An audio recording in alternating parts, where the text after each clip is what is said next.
A brief introduction to our speakers, and then I'll give some opening remarks, and then we'll hand it over to each speaker.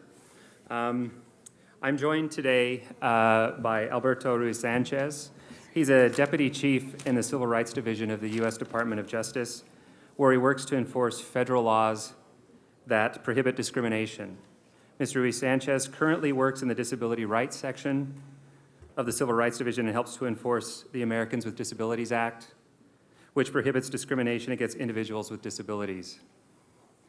Next to Alberto is Charlotte McClain-Nhlapo. Charlotte was recently appointed to the Coordinator of Disability and Inclusive Development at the United States Agency of International Development, USAID. Her mandate in the role is to lead and coordinate the work on mainstreaming disabilities throughout the agency. She is a human rights lawyer in the area of disability and child rights. And finally, Judith Heumann is a special advisor for international disability rights at the U.S. Department of State. She's an internationally recognized leader in the disability community and has worked at the international level for more than 30 years to advance the human rights of persons with disabilities. For IFES, we believe that the inclusion of the perspectives of all citizens in the electoral and political process is necessary for vibrant democracy. This includes persons with disabilities. The World Health Organization estimates that 15% of the global population has a disability. In countries that have recently experienced conflict, this number could be even higher. If people with disabilities don't participate in the political process, then their voices are not included in the drafting of policy. If persons with disabilities cannot vote, politicians do not have an incentive to address their concerns. In an effort to address this gap, the UN Convention on the Rights of Persons with Disabilities, or the CRPD, includes Article 29 on political participation. This convention has been signed by 80% of UN member states. IFES helps EMBs to meet their international commitments, including the CRPD. This can include both changes to legal and regulatory frameworks to meet the CRPD's requirements, as well as support for implementation of existing laws and policies. IFES has worked in numerous countries around the world to help EMBs make the electoral process more accessible and to train disabled persons organizations, or DPOs, on how to advocate for their political and electoral rights. For example, later this week in Indonesia, IFES is holding a regional conference with election managers and DPOs from across Southeast Asia in a program called Agenda, or ASEAN General Election Network for Disability Access. At this conference, participants will discuss how to ensure disability are included in all ASEAN programming and the mechanisms that will be in place so that groups can share lessons learned. There will also be a new training module for EMBs on how to ensure elections are accessible to all citizens. Will be unveiled at this program, and we have developed an observation checklist that specifically looks at this issue for observer groups. There are other countries in which we've recently worked, such as Georgia, where we've worked with local disabled persons organizations to put the electoral code in Braille and to provide Braille ballots. We also recently worked with EMBs in the Philippines to make their website accessible to persons with disabilities, and in Guatemala, we actually helped the EMB recruit volunteers with Down syndrome to help prepare election materials for each polling station. These are just some examples of the work that IFES is doing in this area. With that, I'm going to turn the microphone over to Judy to talk about her experience. Good morning or good afternoon. It's very nice to see so many people here, and I would like to thank Bill Sweeney and staff and all of you here for your ongoing commitment to including disability in the electoral process. The right to vote, as we all know, is a very critical component to countries being able to achieve true democracy. And for those individuals who have been marginalized, they well may have much lower expectations about what they are able to participate in within a particular country. So I think the objective of inclusion of all people in the electoral process is critically important, both to enable society overall to understand that all persons' votes must count, and also to be able to be used as a methodology for working with disabled individuals and allowing them to see that their participation in society through the vote is critically important. And while many governments are still working on the development of specific legislation to implement the Convention on the Rights of Persons with Disabilities, or while those governments that may have legislation are working on how to effectively implement legislation, many of the changes that we're looking at, for example, inclusive education, ensuring an accessible built environment, streets, roads, sign language interpreters, Braille, etc., will take many, many years. But the right to vote is something which people should be granted and able to participate in quickly. And it's my belief that people having the ability to participate actively in the voting process then also gets people much more engaged in the overall advancements of their country. Because we look very much at our representatives as people who need to understand the needs of their particular constituencies. If the voices of disabled people and their families are not actively included in the electoral process, that also means that it is unlikely that prospective or elected representatives see themselves as having to listen to and make appropriate considerations regarding how the issues that the disability community are raising can be appropriately integrated into the overall reforms on an ongoing basis in every country in the world.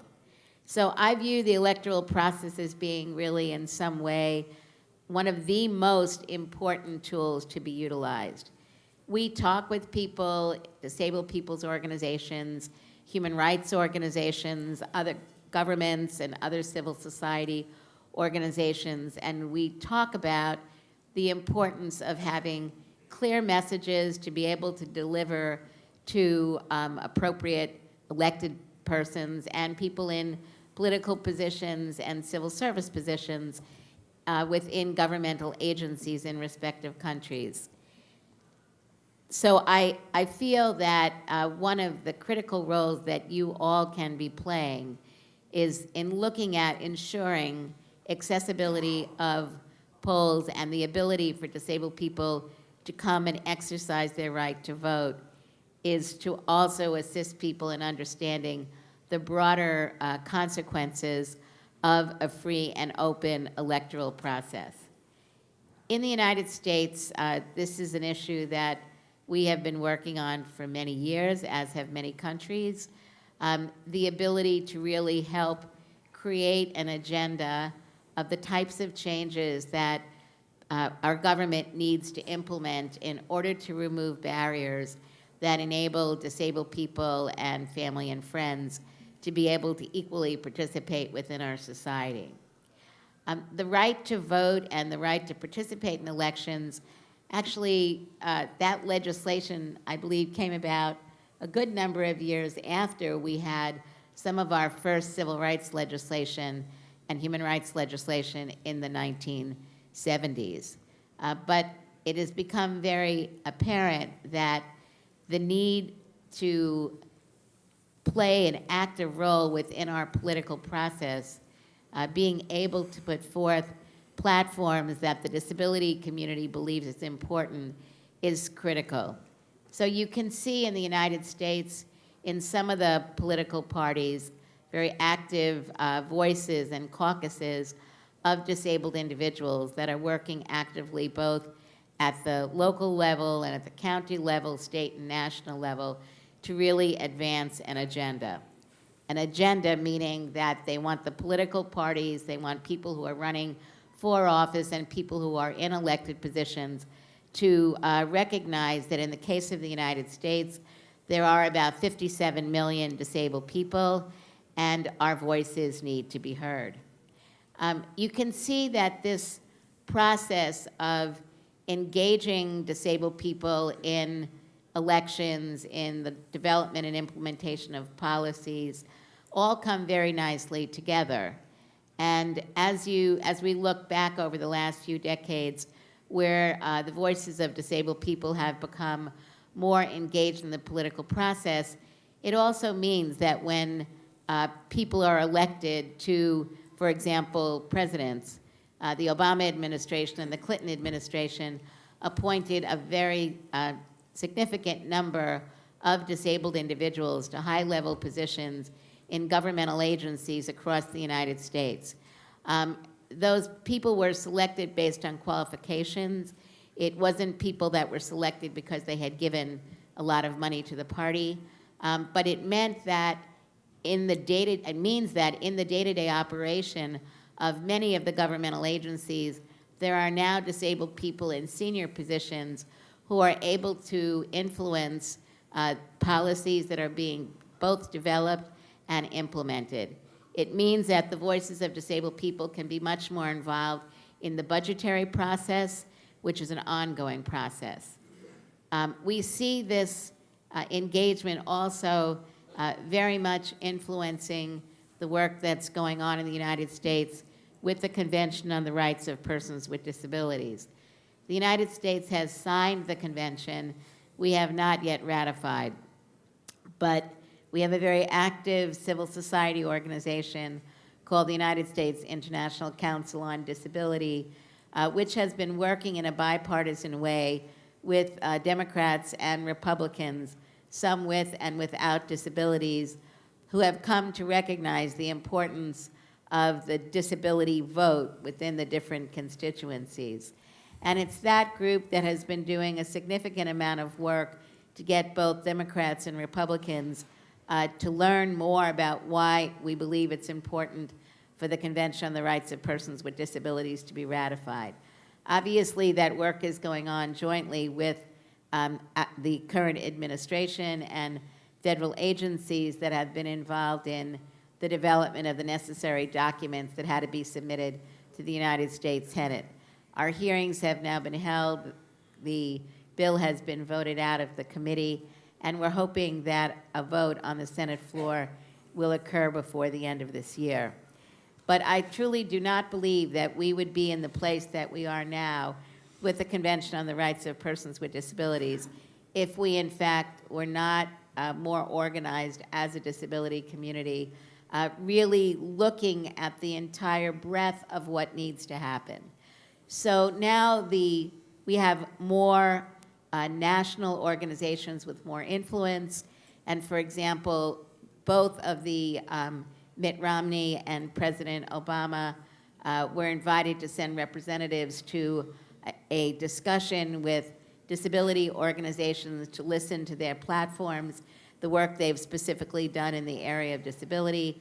This type of work is shared around the country. Likewise, those kinds of meetings, both from the city level on up, where the disability community will invite those individuals who are running for political office either to respond in writing or to come to meetings to learn more about what they're doing. And I think the more local the elections, the more engaged disabled people are in the process, and the more accountability in many ways really exists. So let me just conclude by saying, I think the role of your role in ensuring that disabled individuals have the ability to vote is critical. But your role to also make sure that every disabled person believes that you believe that their vote counts as much as anyone else's vote. And in many of the countries around the world, you understand this very clearly. The stigma that's attached to disability is very, very significant. Family members may well not wish to bring disabled individuals out to enable them to vote because of the stigma that may be associated for that family. So I think when we look at voting, just like in gender and other marginalized populations in some countries, we really need to be thoughtful, work collaboratively with disabled people's organizations and others to look at what we need to do in addition to ensuring access to the polls, to ensure that every person recognizes that they have a right, that their vote counts and that you want them to participate. Thank you very much. Great. Thank you, Judy. I think it's very interesting to utilize the electoral system to give persons with disabilities their voice. I think is a great lesson for us all to learn. And with that, Charlotte. Thank you very much, Chad. Is this on? Yes. I too would like to thank Bill Sweeney very much for his leadership in this area, because I think IFES has shown certainly that not only can you include people with disabilities in the political and electoral process, but they're actually doing that. So thank you very much for your leadership in this regard.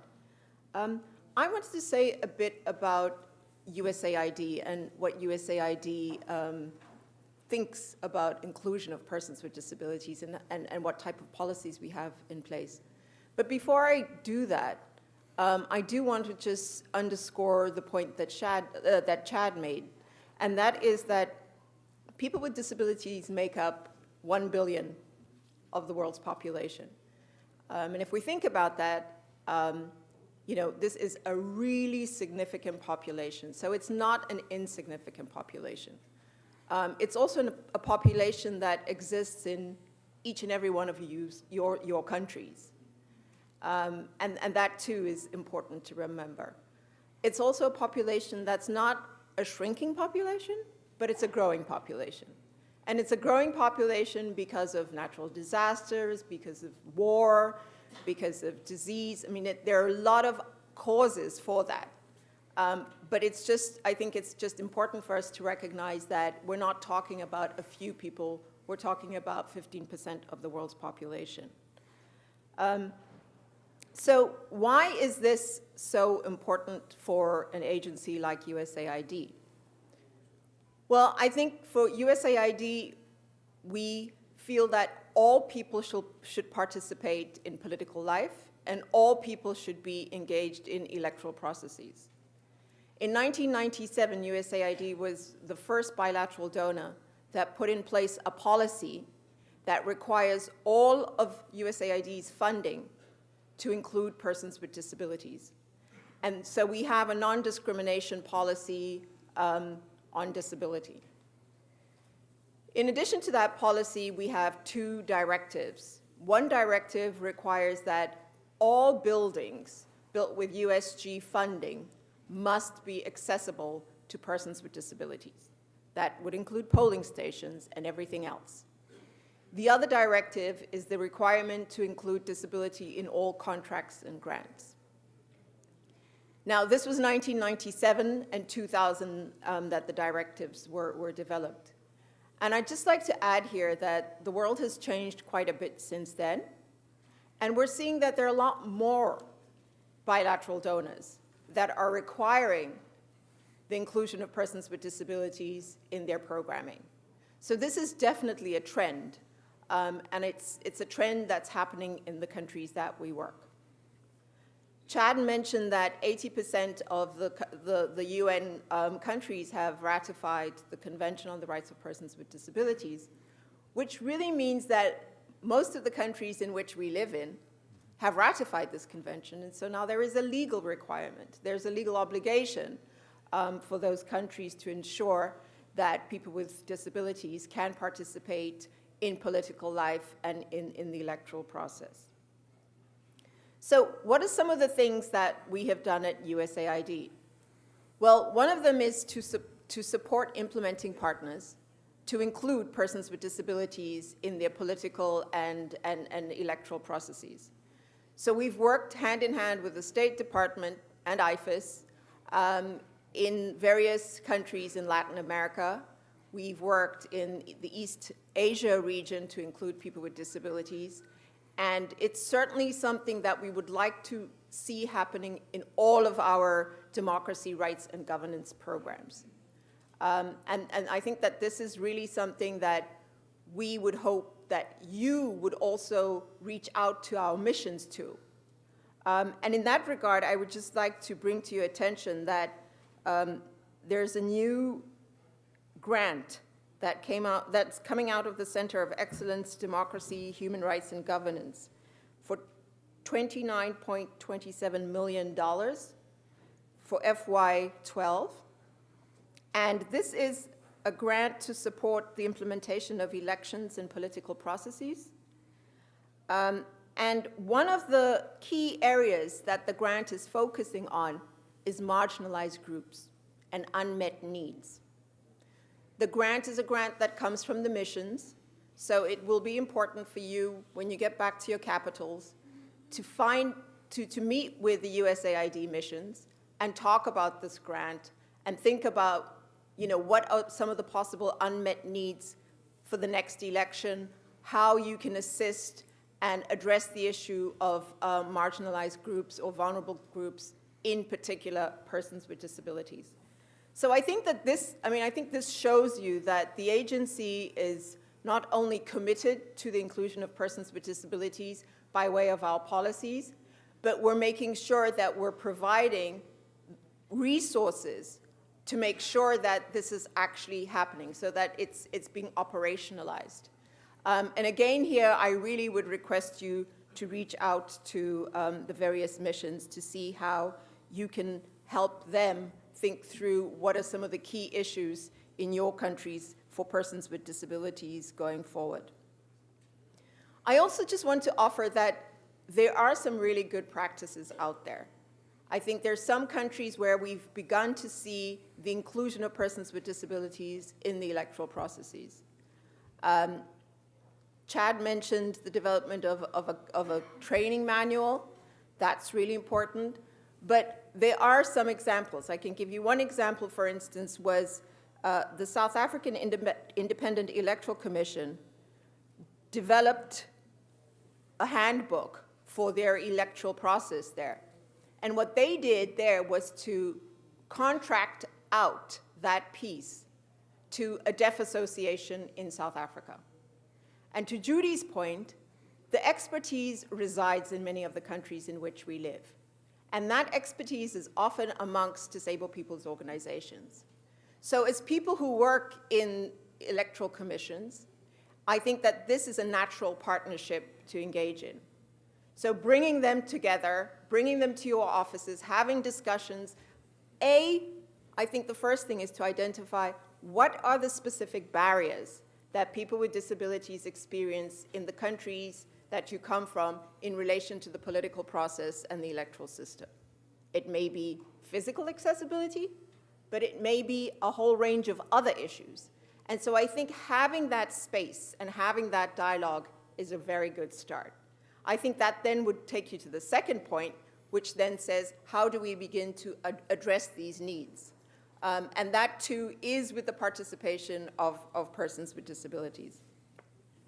So I think just finally, what I'd like to say is that USAID is committed to the full inclusion of persons with disabilities. And I want to state here that we're supportive of the inclusion of all persons with disabilities, so across disability. I think very often we focus on the physical aspects. So we think, okay, well, we've got a polling booth, we put in a ramp, and everything's okay. I think we need to think about disability in its broadest sense. And that may require the amending of various electoral laws. And again, this is, I think, something that you need to take back to the drawing board. So I think with our policy, with our funding, with our technical assistance, and with our implementing partners like IFES, we're very confident that we're moving in the right direction. But I think it's with your leadership that we can really make a difference in the lives of persons with disabilities and ensure that they are enabled to participate in political life and electoral systems. Because quite frankly, I don't think we can purport to build democracies if we're leaving out 15% of the world's population. Thank you.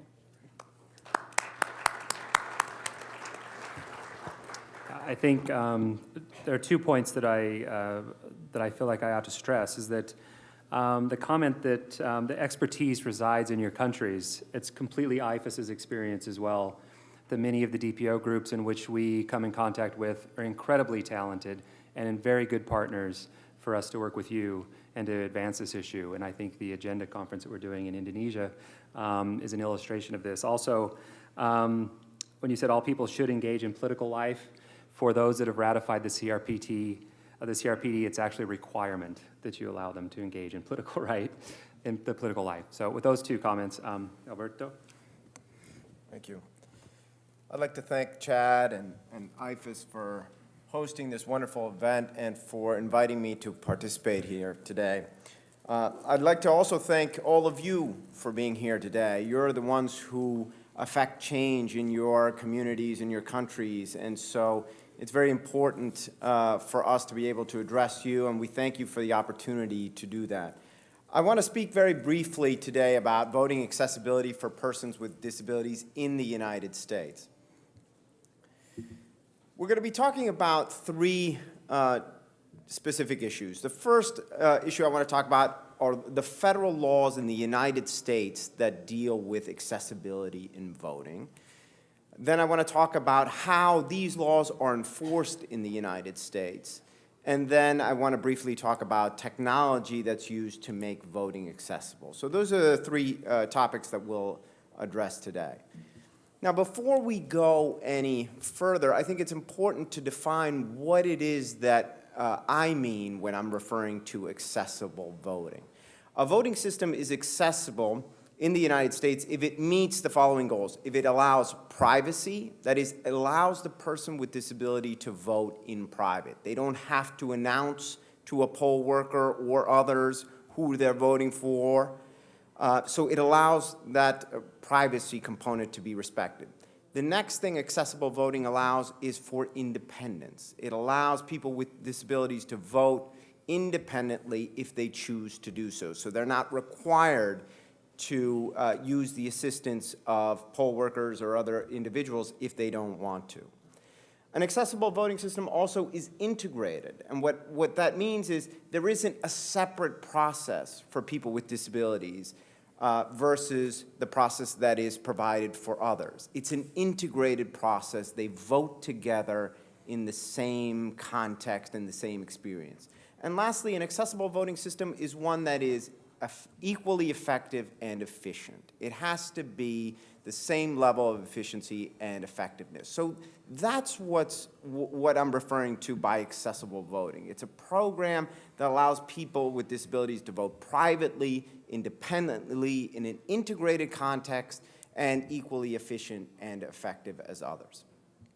Now, what are the specific laws in the United States, federal laws, that help to make voting accessible? There are three different federal laws that deal with this particular issue. The first is the Help America Vote Act. The second is the Americans with Disabilities Act, and the third is Section 208 of the Voting Rights Act. And we're going to be talking very briefly about each of these in detail. But it's important for me to emphasize that in the United States, the issue of accessibility is not one of charity. This isn't something that jurisdictions give because they want to be benevolent to people with disability. It's about equality. It's about rights. And these federal laws enshrine those rights to make sure that people with disabilities have equal access to the voting process. Now, the first federal law that I want to briefly talk about is the Help America Vote Act, which is a federal law that was passed in 2002. And with respect to accessibility, the Help America Vote Act requires that at least one voting machine in every polling place during a federal election has to be accessible to persons with disabilities, which means that tomorrow is a federal election. There's a federal election on the ballot. At every single polling place, there has to be at least one accessible voting machine. And that means that it has to provide the same opportunity for access and participation, including privacy and independence, as for other voters. So this particular law focuses on the voting machine, just the voting machine itself, and makes sure that it is accessible for persons with disabilities. The next federal law that I want to talk about is the Americans with Disabilities Act, which was passed in 1990. And Title II of the Americans with Disabilities Act applies to state and local governments. And it's an important point for us because in the United States, it's state and local governments that administer the elections. They're the ones that run the elections. So Title II requires that state and local governments make their programs, services, and activities accessible to persons with disabilities. And voting is one of those programs. So whenever a state or local government is administering the process of voting, they have to make sure that it is accessible to people with disabilities. What does this include? It means physical access. The polling place itself has to be accessible to somebody who has a disability. It means eligibility requirements. You can't have eligibility requirements that exclude persons with disabilities, and you can't engage in otherwise exclusionary practices against people with disabilities. The last federal law that I want to briefly talk about is Section 208 of the Voting Rights Act, which requires that a voter be allowed to get assistance from the person of their choosing. So if a person with a disability wants to get assistance in the voting booth from someone of their choosing, they're allowed under federal law to have that unless it's an employer or a union representative. They can't get assistance from an employer or union representative. But besides those two, they can get assistance from anyone that they want inside of the voting booth or anywhere else in the polling place. So these are the three basic laws in the United States, federal laws that help to ensure accessibility. One focuses on the voting machine, the other one focuses on broader processes and physical access, and the last one focuses on assistance. Now, it's important, though, that it's very important that you have laws to ensure accessibility, but those laws mean nothing unless they're enforced. Enforcement is very important to implementation. It ensures that jurisdictions are complying with their obligations. And in the United States, these laws are enforced by the federal government or private citizens against state and local governments when they're violated. So, for example, if a private citizen goes to a polling place and isn't allowed to vote, they're discriminated against because of their disability, they can file a lawsuit against the jurisdiction to make sure that the jurisdiction complies with their obligations. And under the Americans with Disabilities Act, that private citizen can get monetary damages. They can get money to compensate them for the harm that they have suffered. So there is a strong incentive that jurisdictions have to comply with these federal obligations, because if they don't, they can be sued by private citizens or by the federal government. The United States Department of Justice, where I work, routinely files lawsuits against state and local governments that are not complying with their obligations under the Americans with Disabilities Act, under the Help America Vote Act, or Section 208 of the Voting Rights Act. So it's a strong mechanism to ensure that jurisdictions are complying with their obligations. One recent enforcement action that the Department of Justice took was against the city of Philadelphia. The city of Philadelphia had many polling places that were not accessible to persons with disabilities. And this is a photograph that we took a few years ago of a polling place in Philadelphia, where you open the door and immediately there were steps down. So somebody in a wheelchair could not access it. So we ended up filing a lawsuit against the city of Philadelphia and reached a settlement agreement, part of which requires them to make sure that all their polling places are physically accessible to persons with disabilities. So this threat of a lawsuit, this threat of litigation, and the threat of paying money to compensate the individuals that are harmed is a tool in the United States to ensure that there's compliance with these federal laws. The last topic I want to briefly talk about are technological options used to make voting accessible. And I know that there are other parts of the program that are going to be focused on this topic, so I'm going to just run through these ideas very quickly. There's several different ways that voting systems can integrate technology to improve accessibility for people with disabilities. One is a text-to-speech function, voice command, tactile options, and sip and puff technology. The first, text-to-speech function, it allows voters with visual disabilities to have the ballot read to them It converts the ballot from text to speech so that the voter can listen to the ballot with headphones and they don't have to rely on a poll worker or someone else if they don't want to interact with the ballot.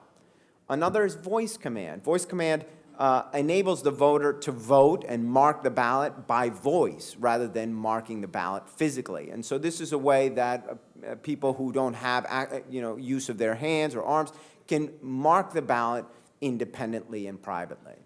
Lastly, tactile options can be used as well to help voters who are visually impaired to vote independently. Sip and puff technology is a technology that's used to help voters with disabilities who can't use their hands or arms to vote by blowing into a particular straw. It enables them to mark the ballot by that method. There are some examples of accessible voting systems in the United States that use different types of technology, but all of them sort of incorporate the ideas that we're talking about today. Last couple of points I'd like to make about accessible voting. Best practices include at least one accessible voting machine per polling place, allowing an assister of choice. Also, another thing that the United States does that's very effective is early voting. Early voting allows for voting not just on Election Day, but before Election Day. And that's important because if a problem comes up for a person with a disability on that day, they can still come back another day and be able to exercise their rights. So by having multiple options to vote, you don't disenfranchise someone just because they can't vote on the one election day you offer. Absentee voting and vote by mail allows people with disabilities other options to vote as well. And mobile polling, actually taking the polling place to people with disabilities who can't leave their homes, is another way to make sure that the franchise is available to everybody. The last thing I'd emphasize is training. Training is critical because it does you no good to have these wonderful laws and these fantastic voting systems if poll workers and voters aren't properly trained. Poll workers have to be trained on the technology to offer it, and voters should be trained on the technology as well so that they feel comfortable with it and they can use it and take advantage of it. Great. Could you just tell them what's going to happen tomorrow? In terms of You're sending people out around the country. Right.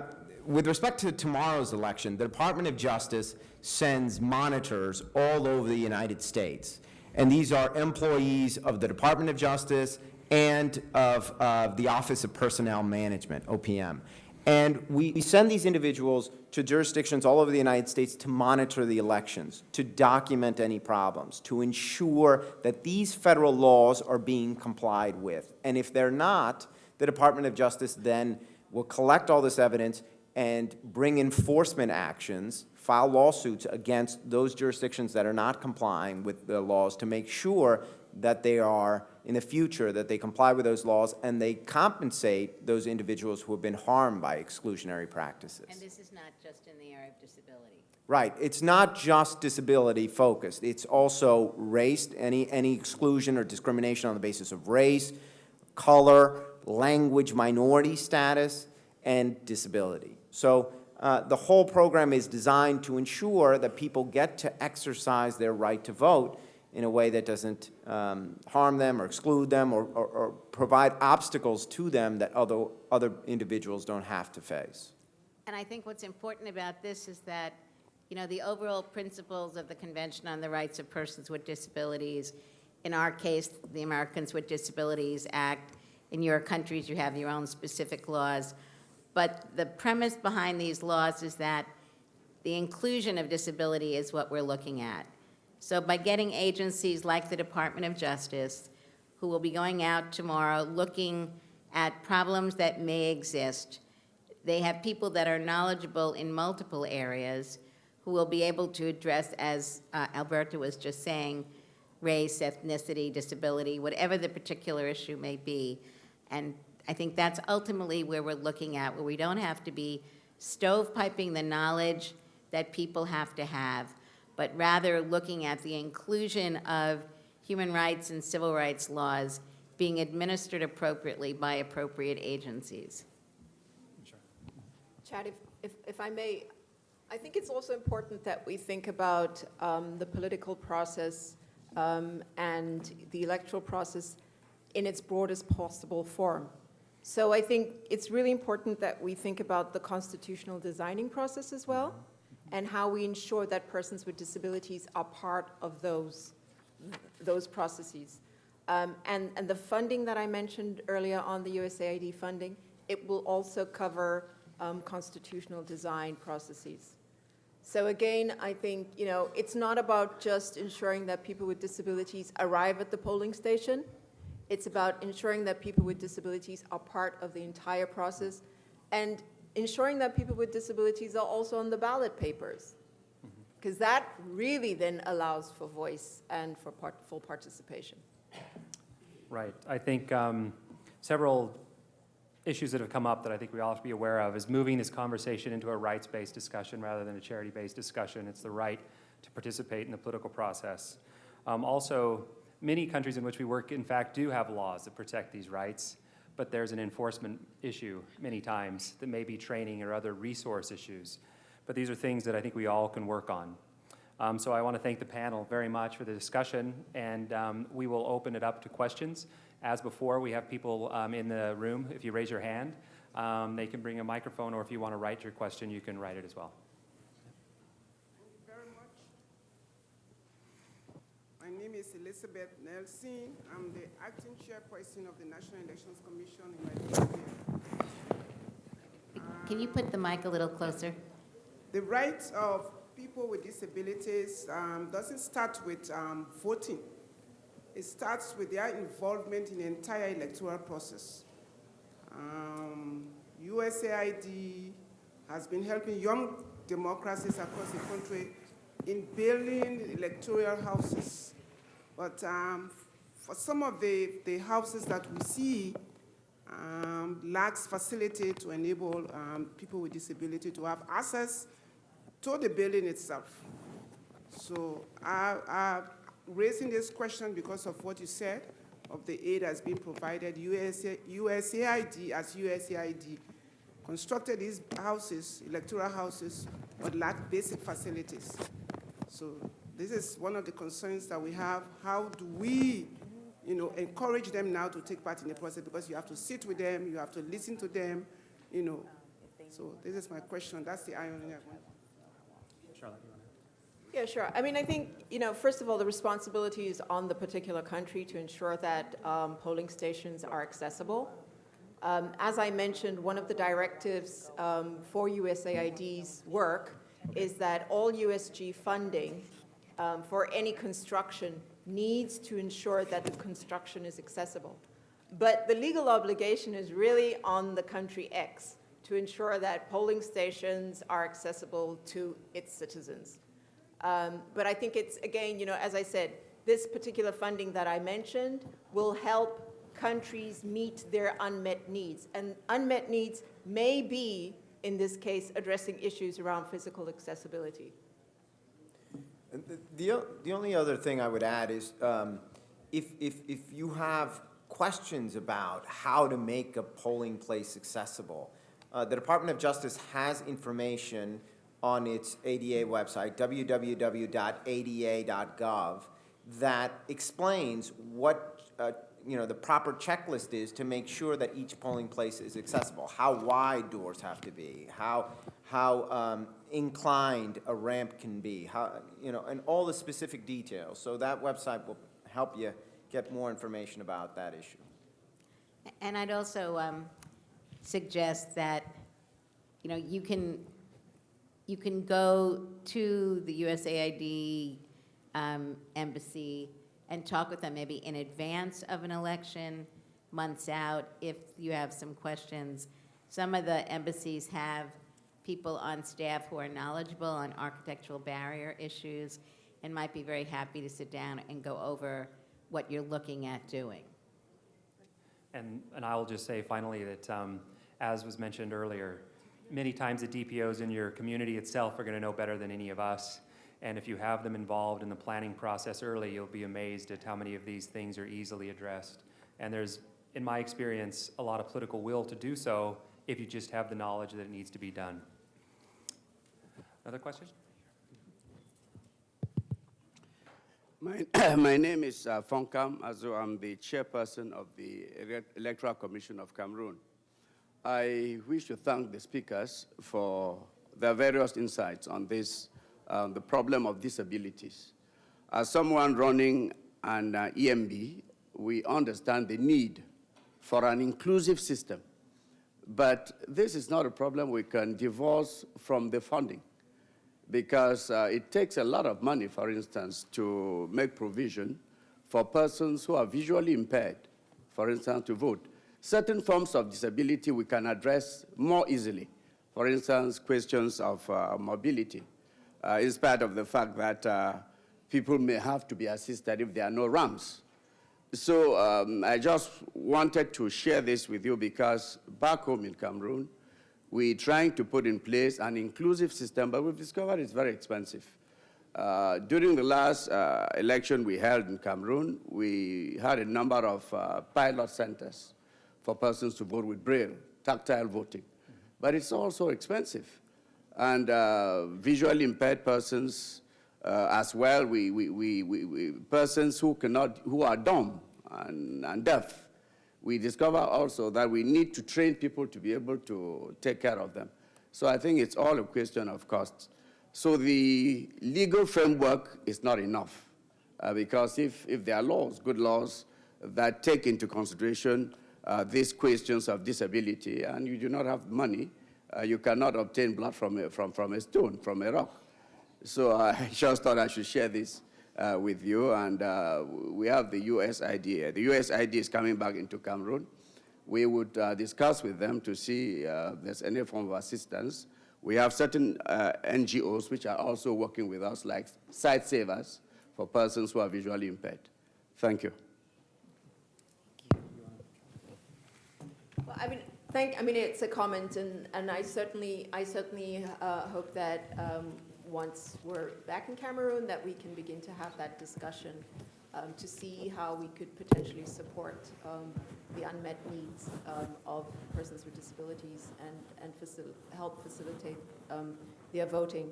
But I mean, I think for me, just the broader issue is that I think that electoral systems cost money, period.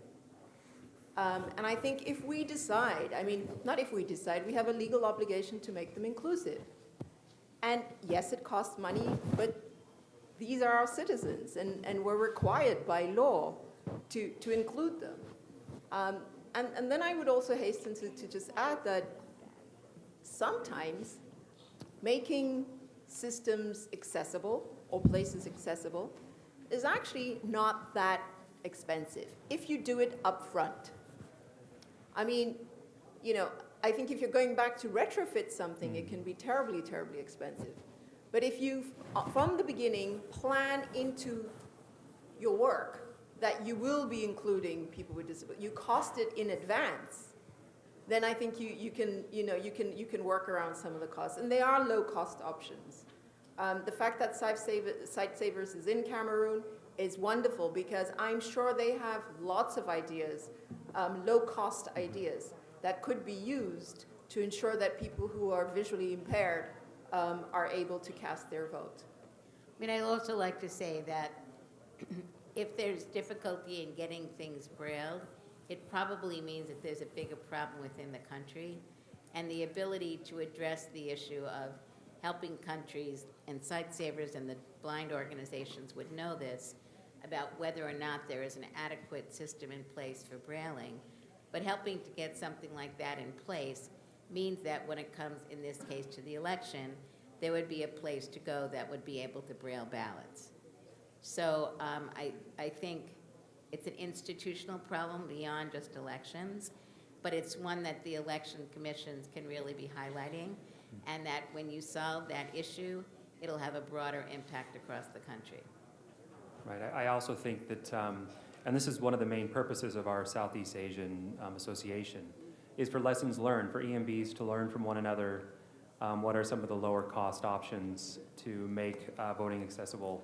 I also think we have to be very careful in regards to technology that's introduced vendor-driven technology that's introduced to address all of these problems that may make it more expensive than it ought to be, and it may not be sustainable.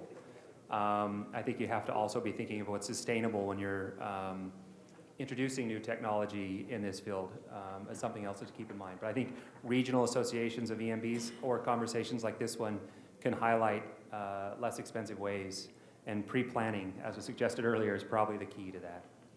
And I think many countries are dealing with people who are not necessarily literate. Deaf individuals may, for example, fall into that category, and looking what's being done to help people who are not able to read, not because of disability, but because of lack of education. Looking at what governments are doing to help ensure those people have the right to vote would also be benefiting disabled individuals.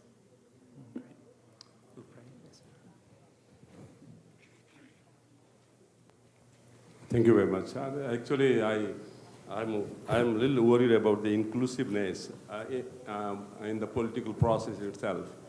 How are the parties doing with regard to the differently able persons' membership within the party, and kind of giving opportunity to participate in the political process? You have mentioned that all the panelists have been mentioning that the accessibility by the voters to vote, participate in the electoral process, but then what about the political organizations? Are they in complying, or there is a provision of being a member of political parties in different level or not? Is there any provision of law in the United States? And also I have other following questions about the registration process of the voters, differently able people, how they are being registered, and whether they can vote from home and mobile voting systems, and how do they, the family bring them to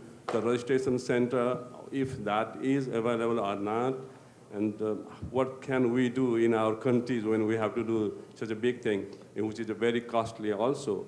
And making ramps in all the polling centers all over the country is a lot of money again, and how can we do that? Are you also providing, particularly USAID, providing support for making ramps and also making, also doing the registration of the voters, differently able people's registration at their own doorstep, with the all technology bringing home and then making them register there? So all these host of questions are there in our mind, and what we can take from you here. Basically, we learn a lot, but then we still need to know much about it. Thank you very much. We will answer this question and then have a time for one more. Judy, did you want to? Sure. Okay. The first part of the question had to do with the political parties. The political parties, they run the primary elections. So there's the Republican primary election, the Democratic primary election. But they're actually administered by state and local governments, even though they are a political party election. And if there is a violation of the Americans with Disabilities Act or the Help America Vote Act or Section 208 of the Voting Rights Act, the Department of Justice or a private citizen can sue the state and local government because the state and local government is administering the election. The private citizen can also sue the political party if there is exclusion on the basis of disability during those elections. So there are, these protections ensure that even when there is a primary election that is run by a political party, there's still compliance with these federal laws that prohibit discrimination on the basis of disability. And when you go out tomorrow to polling places, you'll see that there will be signs that say no electioneering beyond a certain point. So actually, literature cannot be distributed beyond a certain point from any of the political parties or any people running for office. And when you come inside, the people that are running them, like groups like the League of Women Voters, someone can maybe tell you more about them. They're a nonpartisan organization. So there are a number of ways that this has nothing to do with disability. The entire issue of trying to ensure that there is not undue party influence, any political party, for any person who's going to be voting. I want to say something on the issue of cost. I think all of you should expunge the thought from your mind that disability equals huge dollars. Because I really don't believe that's true, but I believe what it means is that you need more information on how to do things. And if you don't have that information, then there becomes a presumption that it costs a lot of money. The reality is ramps can be built very elaborately, or ramps can be built safely and cheaply. And you can do that in a rich country or in a poor country. You can make a very strong plywood ramp, but you maybe want to be selective in where you're going to be having your elections to try not to pick the most obscure, most difficult place for people to vote, because it probably also makes it difficult for other people. In the event that's the only place that you can get to vote, then again, you work with the community and you figure ways out so everybody has the right to vote. But I find in the area of disability, the issue of cost comes up way more than money for anything else.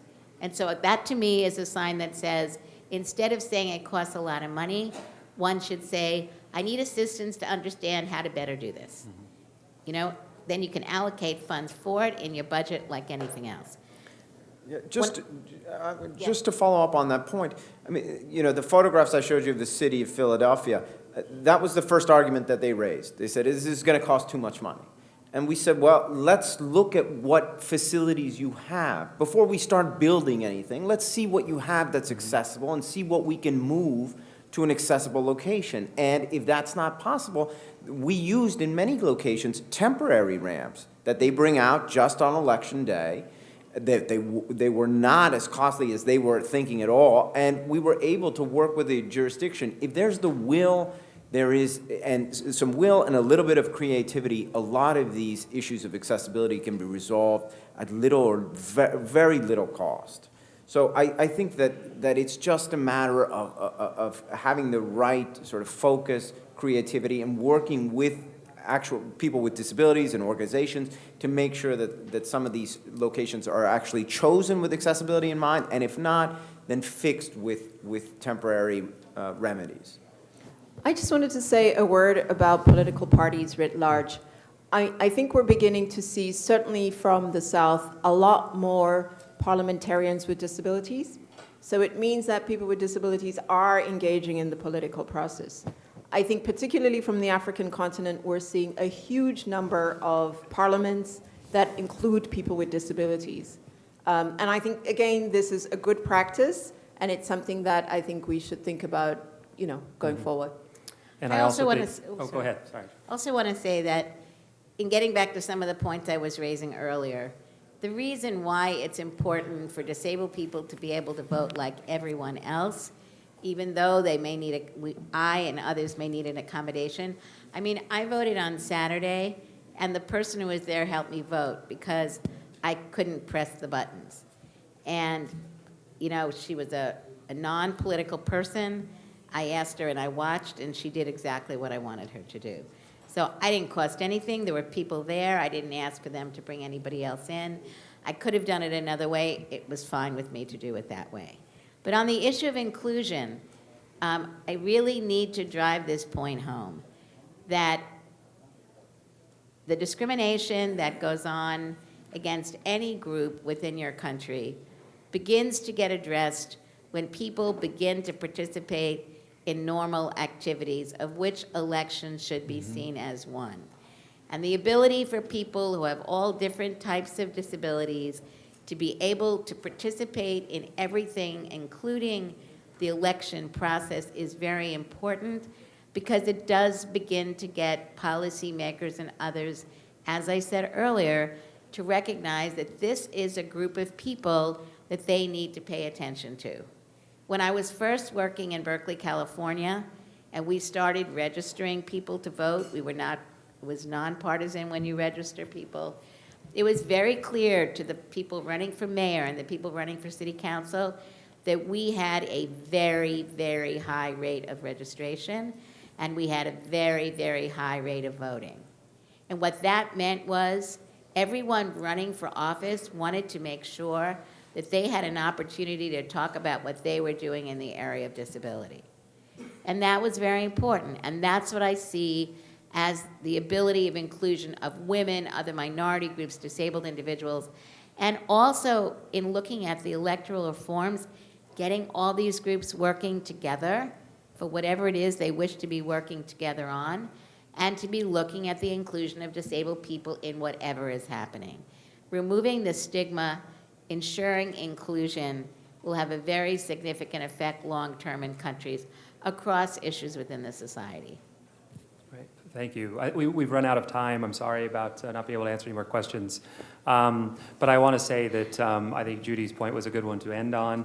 The last thing I want to say about political parties is that as there are political party development projects in the countries in which you're all from, this should be an issue in which they're addressing within the governance of those political parties. I think it has to come from that point of view as well. I need to make a couple of quick announcements. There is going to be a simulation after this event with 2 polling centers that we really would like you to go to. It's going to be in the room where the lunch was, from what I believe. There will be signs outside of this room. There's going to be 2 different polling centers we'd like you to visit, and there will be staff members from IFES there to help you with the process to go through the simulation, and it'll be right after this event. So with that, I want to say thank you to the panel. I found it interesting. I always do. And we're very lucky they took the time out to be here today. And always, if you have any questions, IFES colleagues are here to help, and I'm sure the panelists are as well. So let me join me in thanking the panel.